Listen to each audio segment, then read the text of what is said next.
What's up you guys, kembali lagi di channel gua. Di video kali ini gua akan ngebahas what it takes to become a forex trader, ya, ataupun apa sih yang diperlukan untuk menjadi seorang trader forex.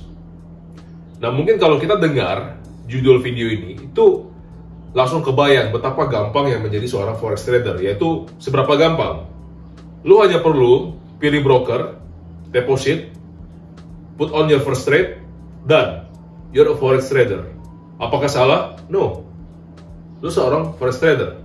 Tetapi forex trader yang gue maksudkan di sini adalah seorang forex trader yang profitable secara long term, ya, yang trade ketika dia dapat setup yang betul, bukan hanya sekedar sembarang trade, dan profit karena metode dia secara long term memang memberikan dia profit, bukan karena hoki. Semua orang bisa masuk ke dalam dunia trading segampang yang tadi gue bilang, ya, tapi nggak semua orang bisa bertahan secara lama di bidang ini.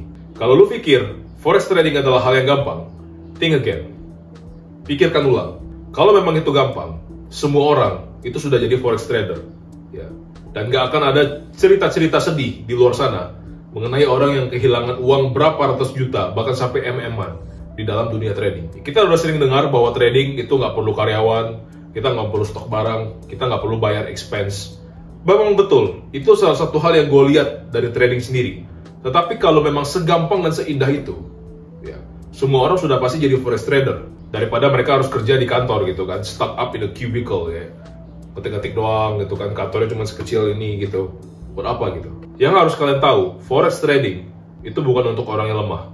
Dan ini adalah beberapa hal yang harus kalian perhatikan kalau kalian ingin menjadi seorang forex trader. Pertama, soal profit. Profit menurut gua itu bukan tolak ukur seberapa sukses seorang trader. Karena seorang trader itu bisa aja dia sukses selama 3 bulan pertama, 6 bulan pertama, bahkan 1 tahun pertama pun dia bisa profit. Tapi apakah dia bisa profit terus-terusan? Ya, sepanjang karirnya, sampai nanti dia pensiun, sampai nanti dia meninggal? Itu pertanyaannya. Karena orang yang hanya bisa profit 3 bulan pertama, 6 bulan pertama, 1 tahun pertama, terkadang mereka bisa seperti itu hanya karena apa? Hoki, ya. Dan mereka mungkin sedang mengenforce habit-habit yang jelek, ya. Dalam artian mereka pakai sistem martingale dan sebagainya, ya. Itu hanya tinggal menunggu waktu sampai nanti semua profit yang mereka hasilkan itu ludes, bahkan sama modal awalnya. Tadi kita sudah bahas soal profit. Sekarang yang kedua, kita akan ngebahas soal ekspektasi. Gue akan ngomong ke kalian secara jujur. Kalau kalian berharap kalian masuk ke dalam bidang ini, dan dalam 1 tahun pertama kalian langsung dapat duit, langsung dapat profit, langsung bisa quit pekerjaan utama kalian, gue kasih tahu ke kalian sedang bermimpi, ya. Karena trading itu sama seperti kalau lu kuliah, ya. Lu kuliah tuh butuh waktu berapa semester tuh, ya, supaya lu bisa lulus. Bahkan kalau lu kuliah pun udah lulus pun, ya, lu belum dapat duit, ya. Lu harus cari kerja lagi, ya, harus jadi intern lagi, harus jadi kacung lah, ya. Di trading, lu expect lu baru belajar 1 tahun kemudian udah langsung dapat duit. Gue kasih tahu ke lu sekarang, lebih baik gak usah trading. Karena trading itu butuh proses, guys, bertahun-tahun sampai lu menemukan profitability lu dan jati diri lu sebagai seorang trader. Hal ketiga yang harus kita bahas sekarang adalah bagaimana mengatasi losing period ataupun waktu-waktu kita loss. Loss adalah hal yang tidak bisa dihindarkan dari bidang ini. Itu akan menjadi teman lu, ya.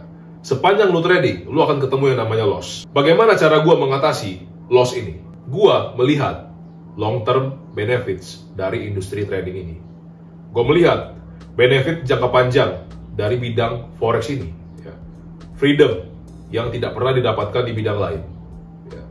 Kebebasan yang ditawarkan oleh trading, itu yang gue lihat. Sewaktu gue loss, gue tetap melihat itu secara jangka panjang. Karena kalau kita hanya melihat secara jangka pendek, waduh yang ini loss, waduh loss lagi, lu akan discourage dan lu akan ingin quit dari bidang ini. Dan kita langsung lanjut ke poin selanjutnya. Bagaimana kita mengatasi losing streak ataupun loss yang beruntun?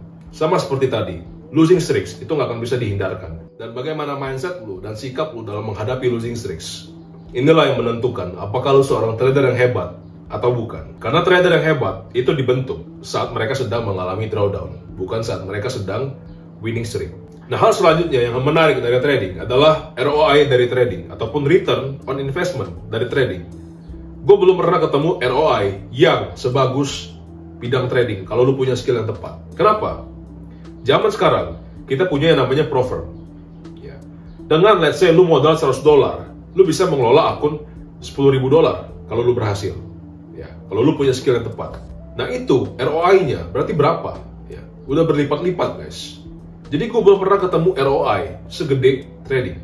Dan gue sangat percaya ROI ini sangat dibantu oleh Profirm.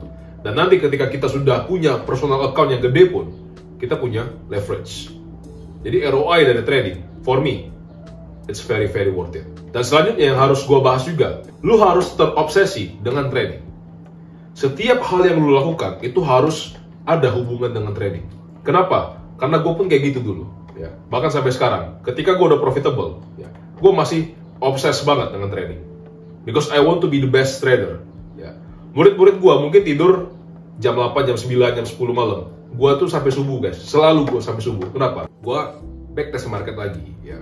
Gue lihat di mana kelemahan gue mungkin yang belum gue notice. Gue selalu improve trading gue. Dan gue selalu terobsesi dengan trading. Sama seperti hari pertama gue mulai trading. Dan hal yang terakhir adalah lu harus track kebiasaan lu di dalam market. Bagaimana cara lu manage trading day lu dari hari ke hari? Apakah lu selalu mengikuti rules lu? Atau nggak konsisten? Satu hari gue disiplin, besok harinya nggak disiplin. Kalau seperti itu, lu harus tahu dan lu harus perbaiki itu as soon as possible. So ini adalah hal-hal yang membuat seorang itu menjadi seorang forex trader. Dan gue berharap dari video ini kalian langsung bisa introspeksi mana yang harus kalian lakukan, mana yang belum kalian lakukan. Kalian langsung tahu sekarang juga. See you in the next video and remember, let's be better together. See you guys.